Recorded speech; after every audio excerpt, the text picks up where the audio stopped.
안녕하세요. 에버생외과 박영호 원장입니다. 이번 시간에는 하안검 수술 후에 발생하는 안검 외반에 대해서 알아보도록 하겠습니다.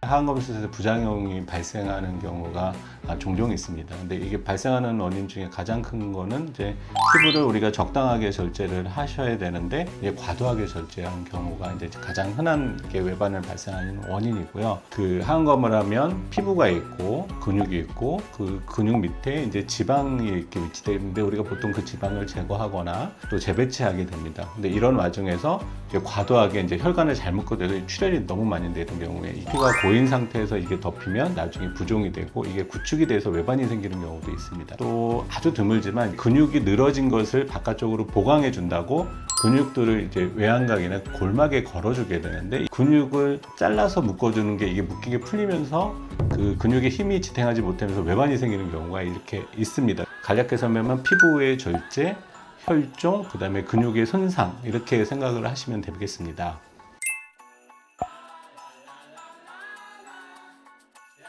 일단은 눈이 뒤집어서 빨간색이 보이게 됐죠. 이것도 굉장히 그렇고 눈이 시렵습니다. 그래서 눈이 굉장히 시렵고 또 한 가지는 세수할 때 우리가 비눗물이 나서 눈이 따갑다.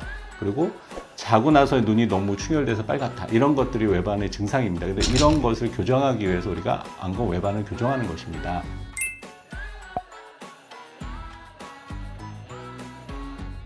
그 피부가 이제 과도하게 절제되지 않으면 대부분의 외반이 생기지 않습니다. 근데 피부가 과도하게 절제되면서 나머지 혈종, 그 근육 손상이 되면 더 심해지거든요. 그래서 피부를 당겨보거나 이래서 피부가 절제량이 충분한지 아니면 적당한지를 파악하셔야 되는데 마취 주사를 놓고 과도하게 부은 상태에서 이걸 평가를 하면 평가가 제대로 되지 않습니다. 그래서 그런 경우에는 수술에 마취 주사를 놓고 기다리는 게 좋고요. 그리고 요새 에치라제라고 부종이나 혈종을 없애는 주사를 놔가지고 붓기를 좀 많이 없앤 다음에 피부 절제량을 정하시는 게 좋습니다. 그래서 피부가 과도하게 절제되지 않으면 피부식 꼭 필요하지 않지만 그 이상 절제를 해서 만약에 외반이 생겼다 그러면 피부 이식이 꼭 필요한 경우가 발생하게 되는 것입니다. 일단은 피부에 이식한 경계선의 흉터가 남을 수 있고 주변의 두께하고 이식한 피부의 두께가 다른 경우에는 이것도 또 흉이 남게 되고요. 피부색이 다른 경우에도 이제 이식한 것들이 이제 티가 나게 되는데 잘 봉합하고 이제 6개월 DB에서 레이저 정도만 치료하시면 거의 없어지게 됩니다. 그래서 흉터를 크게 신경 쓸 필요 없습니다. 근데 이제 가급적이면 색깔 매칭이 잘 되는 건 얼굴 쪽에서 하시면 좀 덜합니다. 눈 윗꺼풀이 피부가 없으면 귀 뒤나 뭐 쇄골 밑에 뭐 이런 쪽에서 이제 이식을 해서 그때 두께를 잘 맞추셔서 수술을 받으시면 좋겠습니다.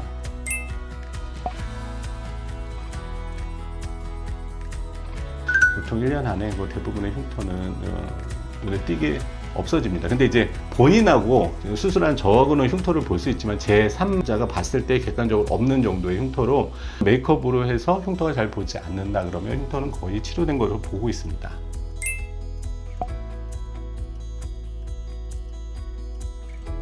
첫 번째로 제일 중요한 거는 수술 전에 우리 스냅백 테스트라고 잡아당겨서 탄력을 보고 얼마 정도 자를지 결정하고 누워서 눈을 크게 뜨시고 입을 벌린 상태에서 피부에 부족분이 없어야 됩니다. 근데 이런 테스트를 꼭 수술 중간에 하셔서 피부의 절제량을 결정하셔야 되거든요. 근데 이런 걸 안 하고 그냥 부어 있는 상태에서 바싹 당겨가지고 이 정도면 되겠지 하고 절제하는 순간 4mm가 5mm가 넘어가면 또 외반이 발생할 수가 굉장히 많으니까 이런 평가를 잘 하시는 게 첫 번째로 중요하고 두 번째는 성형액서 가위는 자르는 용도가 아니라 벌려서 박리하는 용도로 쓰셔야지 자르는 용도로 쓰시면 근육을 손상시키거나 혈관을 자르거나 이렇게 되거든요. 그래서 그런 경우에 이제 외반이 생기니까요. 안 끊고 그냥 당겨서 꼬매시는 걸 저는 추천을 드립니다. 왜냐하면 뭐든지 자르면 그게 자기의 원래의 그 장력을 회복하지 못하거든요. 자른다는 개념보다는 항상 보존적으로 수술하시는 것이 외반을 방지하는 방법이라고 저는 생각합니다. 항검할 때 발생원이 3가지 정도 설명을 드렸죠. 근데 이 중에서 이제 3가지가 다 오는 경우가 있거든요. 이런 경우에는 요 3가지 요인을 다 해결할 수 있는 수술을 하는데 이거를 하이브리드라고 수술을 합니다. 이게 복합적인 수술이죠. 근육은 근육대로 이어주고 과도한 지방 제거 때문에 이제 하안검의 기둥 같은 역할을 하는 게 없으니까 우리가 연골판 이식도 해서 이것들을 보강을 해주고 그 피부도 부족한데 피부도 보강해주고 이런 거를 잘 관찰하시고 요거에 맞게 뭐 세 가지를 같이 하거나 두 가지를 같이 하거나 또 이렇게 하는 방법을 쓰시는 게 좋습니다. 지금까지 항검 수술 후에 발생한 안검 외반에 대해서 간략히 알아봤는데요.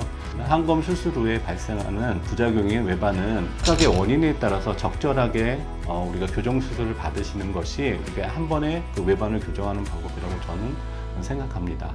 이상 에버생활과 박영 원장이었습니다.